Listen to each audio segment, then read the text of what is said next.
ಇದು ನನ್ನ ಹೆಂಡತಿಗೆ ಸಂಬಂಧಪಟ್ಟ ವಿಷಯ. ಇದರಲ್ಲಿ ಯಾರ ಮಧ್ಯೆ ಬರೋದು ನನಗಿಷ್ಟ ಇಲ್ಲ.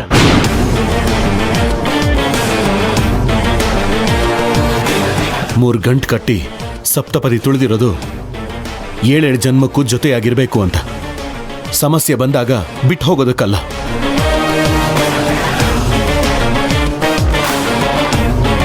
ದಯವಿಟ್ಟು ಬಾವಾ ಬಾವಾ. ಏನ್ ಮಾವ ನೀವು ಯಾಕೆ ಈ ರೀತಿ ನಡ್ಕೊಂಡ್ರಿ? ನೀವು ಮೊದ್ಲೇ ಅಣ್ಣ ಮನಸ್ಸು ನೊಂದು ಕೂತಿದ್ದಾನೆ ಅಂತ ಅವ್ನ ಮನ್ಸಿಗೆ ಇನ್ನೂ ನೋವು ಮಾಡ್ತಿದ್ದೀರಲ್ಲ. ಯಾವಾಗ ಏನ್ ಮಾತಾಡ್ಬೇಕು ಅಂತ ನಿಮಗ್ ಗೊತ್ತಾಗಲ್ವಾ? ಛೇ,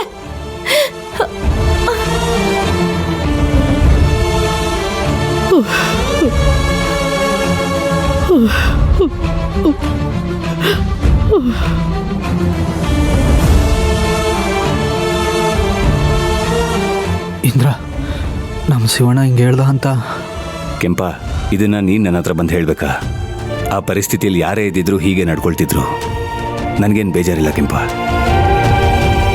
ಆದರೆ ಅವನು ಮತ್ತೆ ಜ್ಯೋತಿ ಬೇಕೇ ಬೇಕು ಅಂದರೆ ನಂಗೆ ಖಂಡಿತವಾಗ್ಲೂ ಬೇಜಾರಾಗುತ್ತೆ.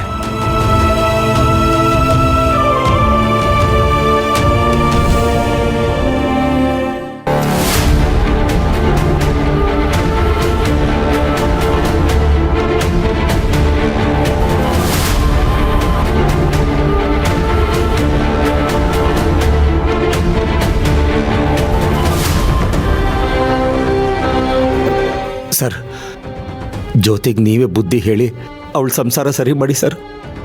ಸರಿ, ನಾನು ಮಾತಾಡ್ತೀನಿ. ಎಲ್ಲದಾಳಕ್ಕಿ? ಬನ್ನಿ ಸರ್. ಚಂದ್ರಿಕಾ, ಚಂದ್ರಿಕಾ, ಜ್ಯೋತಿ ಇಲ್ಲೇ. ಸರ್, ನೀವು ಹೋಗಿ ಸರ್.